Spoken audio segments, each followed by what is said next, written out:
basically what's being opposed by the bishops, Catholic bishop, yung not the use of the contraceptive per se, but it's uh, it's the provision that mandates the government to promote at gastusan yung contraceptive.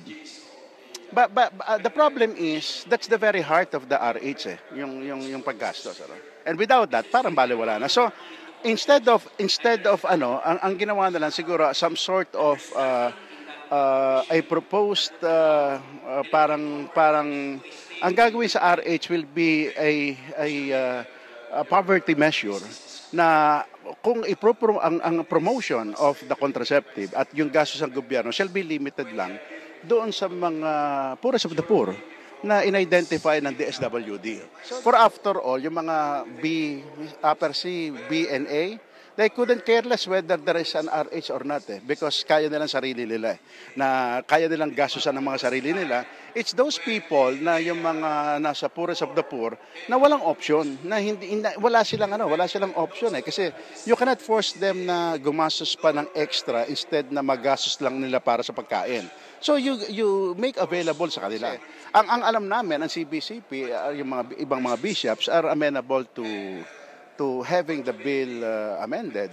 So this is the thing that the best thing that we can think of, na short of hindi naman pwede rin mong tanggalin yung hindi mo rin naman pwedeng mag-give in ka na sabihin mong ang gobyerno totally isusurrender yung promotion at yung paggastos ng sa contraceptive because that's the very heart of that's the very heart of the RH. So let's meet halfway. Sige.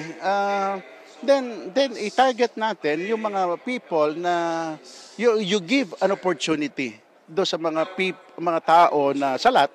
Well, what do you want us to do? You're asking us papaanong magkakaroon ng version ng reproductive health na may not be 100% na happy ang pro RH. Mahirap din naman 'yon at siguro naman it's about time na magkaroon ng meeting of halfway na lang.